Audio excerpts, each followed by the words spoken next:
Salut tout le monde, j'espère que vous allez bien. Écoutez, moi ça va nickel comme d'habitude. Donc aujourd'hui on se retrouve dans une nouvelle vidéo qui sera reco de livres pour la période de l'automne, enfin pour la saison de l'automne. Donc ça sera plutôt des livres assez spooky, fantômes, sorcières, sortilèges, enfin j'aime trop cette période parce que c'est un peu le genre de livre que j'aime lire. Surtout les livres avec les sorcières. J'ai découvert une passion pour les livres avec les sorcières. Je me suis rendu compte que c'est très souvent des très très bonnes lectures. On va aller assez vite, je vais pas non plus faire des longs résumés parce que sinon la vidéo elle est trop longue et je sais que du coup les gens ils restent moins, ils s'appelaient moins parce que si je fais des longs résumés. Maintenant on a l'habitude de swiper donc voilà. J'ai noté dans mon petit carnet, donc j'ai noté 11 livres, de base j'avais 10 livres mais il y en a un que je voulais absolument mettre. C'est principalement des livres que j'ai lus cette année ou l'année dernière, donc c'est principalement pas les mêmes livres que j'avais mis donc dans ma reco d'automne l'année dernière, même s'il y en a certains que j'ai remis parce que c'est juste des pépites. Et j'ai mis 3 livres, dont un que j'ai pas mais j'ai le tome 2, qui sont dans ma palle.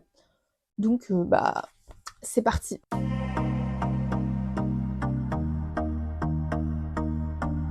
Premier livre que j'ai choisi, même si vous l'avez déjà vu parce que je vous l'ai déjà présenté plein de fois, c'est Agence Perdido de Victor Dixon aux éditions Bayard Jeunesse. Donc il faut savoir que j'ai le tome 2, donc je le lis en octobre, ça c'est sûr et certain, il est dans ma palle d'octobre parce que là quand je vous filme cette vidéo, on est le 1er d'octobre. Je sais pas si l'automne est passé, je sais plus quand l'automne commence, mais bref. Je pense qu'elle est passée, c'est genre vers le 20 septembre, ça se trouve je dis n'importe quoi, mais bref. Du coup j'avais attendu de ouf le tome 2, je finis ma palle du coup le mois de septembre, il me reste 2 livres. Et je lis Agence Perdido. Voilà. Donc dans Agence Perdido, c'est un livre à cause de la maison d'édition qu'on pourrait croire jeunesse, mais vous inquiétez pas, il est pas tant jeunesse que ça, il est accessible young adulte, même adulte. Je trouve que l'auteur il a réussi à pouvoir plaire à tout public. On suit Lucie qui va vivre la disparition de sa mère, mais elle va jamais comprendre pourquoi. Déjà son père avait disparu, et donc elle se retrouve à aller chez sa tante, je crois, jusqu'au jour où elle va ramasser un sort de médaillon et elle va le ramener au train. Et là elle va croiser Rita Perdido. Et en fait Rita lui dit qu'elle est l'une des rares retrouvées qui restent, et du coup elle va la faire entrer dans une agence. Et du coup là elle va peut-être y découvrir un peu la réalité de la disparition de sa mère, etc., etc. Donc c'est rempli de mystères. C'est un système de magie assez original, enfin même très original, parce qu'on se retrouve dans les oubliettes, et les oubliettes ça m'a fait penser à quelque chose mais je sais plus quoi, je l'ai plus en tête. Bref, à des mondes parallèles. Je sais pas si c'est une saga, une trilogie, bref, j'ai pas trop suivi, mais ce livre c'est une pépite. J'essaie de vous donner les âges, parce que même maintenant sur mes posts Instagram, mon Instagram c'est lui et ses livres, j'essaie de mettre les âges, mais là c'est accessible genre je pense 12-13 ans. Ensuite, bon faites pas attention parce que j'ai toujours enlevé l'étiquette et j'enlèverai pas, je pense que j'enlèverai jamais parce qu'on l'oublie à chaque fois. Mais on a Hush Hush de Becca Fitzpatrick aux éditions PKJ, donc ils ont été réédités. Ce livre, je suis depuis le début sur YouTube, je l'avais acheté parce qu'il était à 4,30 € et je m'attendais à rien, et au final ça a été une véritable pépite. Le tome 2 un peu moins, et là je viens de lire le tome 3 au mois de septembre, vous verrez l'ordre de lecture, mais j'ai beaucoup plus apprécié. Donc petite anecdote, j'en ai parlé il y a pas longtemps avec ma cousine, d'ailleurs si tu passes par là, coucou. Dis-moi si t'as vu la vidéo parce que YouTube je bloque un peu les gens, donc je suis un peu gênée en fait quand les gens voient, enfin les gens que je connais. Donc s'il y a des gens qui me voient et qui me connaissent, dites-le moi, comme ça je suis pas gênée. Parce que sinon je sais pas. Et du coup, ça me gêne. Bref. Donc, si tu passes là, coucou à ma cousine. Et du coup, on a parlé de Hush Hush, qui elle a une attache très particulière. D'ailleurs, si je me trompe pas, mais moi dans les commentaires. Mais elle a une attache très particulière à cette saga, parce que c'est cette saga qui lui a fait commencer à lire un peu tout ce qui est mystère, etc. Fantasy, entre guillemets. Parce que là, c'est du paranormal. Fermons cette parenthèse. Donc, Hush Hush, pourquoi il fait penser à l'automne? Mais en fait, c'est un peu des livres automne-Halloween. Hein. Parce que pour moi, l'automne, c'est Halloween. Mais bref. Du coup, dans Hush Hush, on y suit Nora, qui a perdu son père, qui vit une adolescence normale, mais un peu perturbée, parce qu'elle a comme perdu son père. Jusqu'au jour où elle est en cours et elle croise le regard de Patch en biologie. Et ce Patch, il est assez étrange parce qu'il apparaît un peu comme ça, puis disparaît. Sauf qu'elle va vivre plusieurs agressions assez étranges et elle va se demander s'il a pas un peu un lien avec ça. C'est un livre que j'ai vraiment aimé, il était addictif, j'ai trop aimé. Il date quand même un peu, comme vous pouvez vous douter, parce que ma cousine est quand même beaucoup plus âgée que moi. Et en fait, ça va, il n'y a pas de passage cringe comme par exemple Gone, où tu te dis que c'est un peu mal vieilli, vous voyez.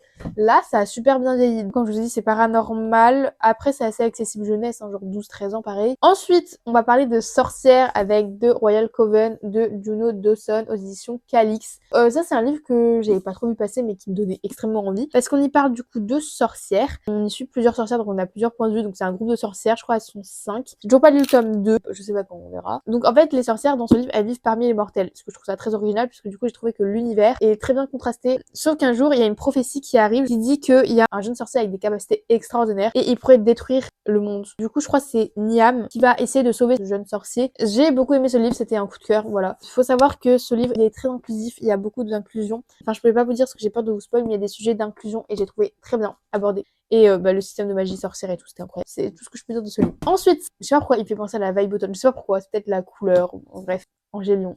de Justine Tiffany aux éditions Plume Blanche. Vous êtes pas prêts, vous allez le voir tout le temps ce livre. Donc pareil, le tome 2 il m'attend dans ma palle de base de septembre, mais du coup là je vais le lire en octobre, genre c'est mon prochain livre parce que là je suis en train de lire un livre et après c'est le prochain. Mais du coup Angélion, c'est un livre juste incroyable. J'avais vu quelques avis, mais c'est vrai que je ne suis pas trop les avis sur les réseaux sociaux. Dès que j'ai ouvert le livre, j'étais à fond dedans. Ça ne m'était pas arrivé depuis une éternité. J'hésite vraiment à lui mettre un coup de cœur au final, parce que j'ai mis 4,75. Je pense que ça va monter au coup de cœur. Parce que plus j'avance, plus je suis en train de dire que je l'ai adoré. Mais je vais voir avec le tome 2, parce que ça se trouve le tome 2 ça sera un big banger, et du coup bah là je mettrai un coup de cœur sur le tome 2. On y suit Lilium, qui va apprendre qu'elle a des pouvoirs et qu'elle peut manier ce mystérieux pouvoir qui est l'Angélion. Donc c'est un peu une sorte de lumière, on va dire. Ah, je sais pas comment vous le dire. Je sais pas comment vous le dire, mais en fait, faut le lire et le découvrir parce que trop peur de vous spoil, et si je vous spoil, bah c'est trop dommage parce que c'est un livre vraiment à découvrir. Mais il est dense, mais accrochez-vous, il est incroyable. Vibe automne, il est très bien. Ensuite, on a un classique, Le Serpent et le Descendant de la Nuit de Carissa Broadbent, édition Bookmark dans la collection Lost Kingdom. Pourquoi? Parce qu'on y parle de vampires et un peu de Hunger Games, mais j'ai bien dit rapidement Hunger Games, parce que c'est juste qu'il y a des districts et qu'il y a un tournoi, et c'est le Kejari. Dans ce tournoi, il doit en rester que un.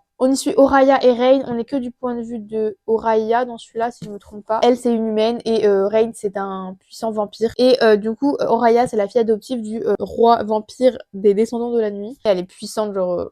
elle sait battre des vampires, sachant que les vampires, ça fait être un peu immortel. Sachant que Rain est l'un de ses plus grands adversaires à Oraya, et bah ils vont devoir se battre entre eux. C'est une romantaisie, donc voilà. Moi j'ai bien aimé, juste la romantaisie m'a un peu perturbée, mais comme c'est une romantaisie, donc je peux rien dire en fait. C'est comme dire j'aime pas la fantaisie alors que je lis une fantaisie, vous voyez. Ou quand je dis que j'ai lu une romance, mais alors que j'aime pas la romance. Ensuite, c'est un livre qui n'est pas assez montré sur les réseaux sociaux, et qui est incroyable, même si c'est un vieux livre maintenant, mais pareil, il a bien vieilli comme Hush Hush. Night School de, alors l'autrice, C.J. Dougherty aux éditions PKJ, je sais même pas si on dit comme ça. C'est une saga de 5 tomes. C'est un livre que j'ai lu il y a maintenant 2 ans et je m'en souviens extrêmement bien, donc pour vous dire, il m'a vraiment marqué. C'est un peu aussi là où j'ai repris la lecture. D'ailleurs, je pensais que c'était une fantasy, mais c'est pas vraiment une fantasy. C'est de la Dark Academia, on va dire. Après, si vous avez pas l'habitude, moi j'avais pas l'habitude à l'époque, c'est à la 3e personne, faut juste s'y habituer, mais au final ça passe très bien. Du coup, dedans, on y suit Ali Sheridan, qui est une nouvelle élève et qui est envoyée à l'internat de Cimmeria parce qu'elle faisait beaucoup trop de bêtises. Sauf qu'elle y arrive et elle le comprend pas trop parce que déjà, on y travaille énormément. C'est que des enfants de millionnaires et qui sont là pour devenir des grands PDG, etc., qui sont dans cette école. Et certains élèves, du coup, participent à la Night School. Du coup, elle va essayer de comprendre ce que c'est la Night School et qu'est-ce qui se cache derrière tout ça. Je vous conseille cette saga, je sais pas pourquoi on en parle pas plus sur les réseaux sociaux, mais bon, écoutez, c'est dommage. Je peux vous le conseiller de 12 ans, je pense même.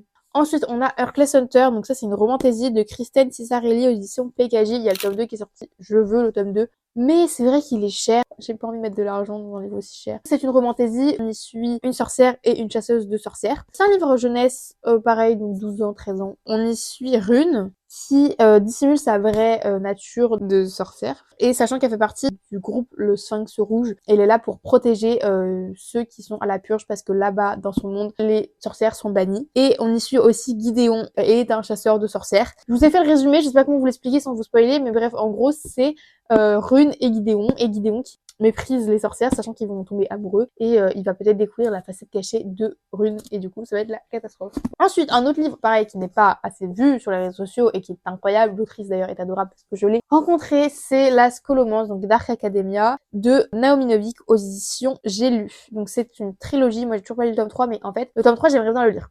Mais il faut savoir que j'ai pas envie de le lire à la fois parce que je me dis que si je le lis, bah je vais terminer la saga. On y suit du coup Elle, mais du coup c'est Galadriel, son prénom, mais on l'appelle Elle. Je pense que ceux qui me suivent depuis le début doivent se dire Elle le présente tout le temps. Oui, j'aime trop ce livre, c'est pour ça. Bref, du coup on y suit Galadriel Elle, qui arrive à la Scolomance. Donc la Scolomance c'est une école douée de magie et l'échec signifie la mort. Dans cette école qui est assez particulière parce qu'il n'y a ni professeur, ni vacances, ni devoirs, ni amitié. En fait, toutes les amitiés que tu as, c'est pour être stratégique. Il y a des... comment on appelle ça ?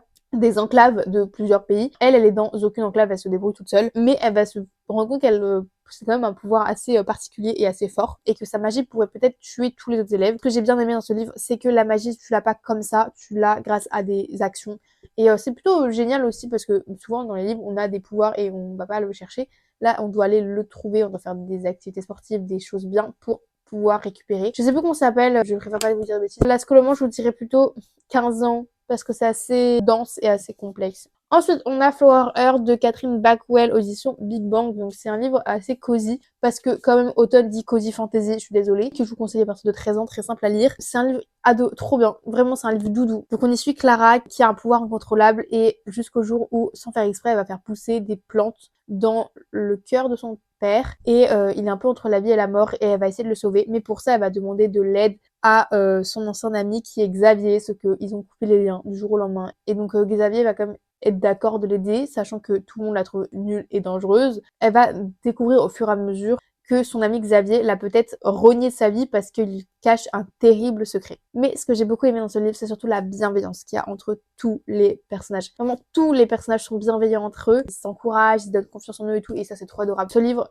plein de douceur, c'est trop bien. Ensuite, un classique maintenant que tout le monde devrait lire, même si vous n'êtes pas de ce genre littéraire, c'est La femme de ménage de Freda McFadden, audition J'ai lu. Donc c'est un livre qui est très très connu maintenant sur la sphère des réseaux sociaux, ou même dans la sphère hors réseaux sociaux, parce que même ma mère, qui n'est pas sur les réseaux sociaux, on en avait entendu parler. Donc je l'avais acheté pour nous deux, donc elle l'a lu en première, je l'ai lu après elle. C'est un livre juste addictif, mais pour moi, qui a l'habitude des fantaisies avec des plot twists juste de zinzin, là je vous avoue que je l'ai vu venir dès le début. Mais c'était quand même un très bon livre, hein, je crois que j'ai mis 4 étoiles. Donc dedans on y suit Millie, donc c'est une femme de ménage. Donc elle est embauchée dans une nouvelle famille, qui est une riche famille à New York, et elle doit faire le ménage, faire les repas et s'occuper de la fille. Elle devient femme de ménage, c'est un peu son job désespéré, parce que en fait elle sort de prison, donc très compliqué de trouver un travail quand tu sors de prison. Et du coup, elle s'y retrouve dans ce travail, sauf que très vite, elle va se rendre compte que le mari et la femme, donc je ne sais plus leur prénom, ce n'est pas grave, on s'en fout des prénoms, cachent quelque chose d'assez terrible. Et donc elle va essayer de comprendre. Et dernier livre du coup que je n'avais pas prévu de vous mettre, que j'ai rajouté en dernière minute, c'est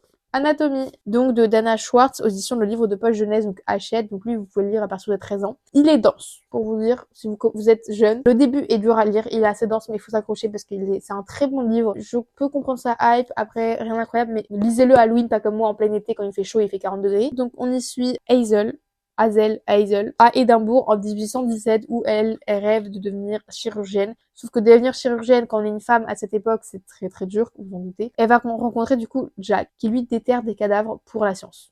C'est très glauque dit comme ça. Voilà, âme sensible s'abstenir quand même. Hein. Et ensuite, je vais vous présenter 3 livres qui font partie de ma palle. Bon, celui-là, je n'ai pas le bon tome, c'est le tome 2, mais bon, j'ai réacheté peut-être le tome 1 ou sinon j'irai le tome 2, tant pis. C'est The Cinnamon Bun Bookstore, donc de Laurie Gilmore, donc c'est de la romance, mais je me dis ça peut être sympa. En plus, c'est le livre le plus spice de la saga, donc peut-être que je vais comme aller acheter de Pumpkin Spice Café. Donc bon, je sais pas trop quoi ça parle, du coup, je vais pas trop lire le résumé. Voilà, mais c'est un livre qui fait vibe automne. Une petite romance comme ça, en anglais, c'est pas plus mal parfois quand je lis trop de fantasy, j'aime bien. Ensuite, ça, c'est le tome 2, mais j'avais lu le tome 1, d'ailleurs, je vous l'ai présenté l'année dernière dans la recommandation du coup d'automne. C'est donc Tenir une auberge magique, guide de survie pour sorcières, édition Lumen de Swangu Mandana. Donc le tome 1, c'était, enfin c'est pas le tome 1, mais c'est La Société très secrète des sorcières extraordinaires que j'avais adoré. Et donc là, c'est un autre livre qui est une cozy fantasy et qu'on parle de sorcières forcément. Et du coup, bah lui, parfait. Il est beau, je trouve. Regardez. Je sais pas si je vous l'ai présenté celui-là dans un book haul, je crois. Et le dernier, c'est aussi une cozy fantasy. C'est Rewitch de Lucy Jane Wood aux éditions Calix, qui existe malheureusement qu'en relié, c'est dommage. Parce qu'il faut mettre 25€, 26€ précisément. C'est aussi une cozy fantasy. J'ai vu certains qui n'ont pas trop apprécié. À voir. Mais en tout cas, il est très beau. Donc voilà, on l'a pas passe très rapidement parce que je vais pas vous parler des livres alors que j'en sais rien. Déjà que je sais pas faire de résumé comme vous pouvez le constater. Si en plus je dois faire des résumés sur le livre que j'ai pas lu, mais laissez tomber. Bref, j'espère que cette vidéo vous aura plu. Si vous avez lu l'un de ces livres ou si vous allez lire l'un de ces livres, dites-le moi dans les commentaires. Et sur ce, je vous dis à la prochaine pour une prochaine vidéo. Salut!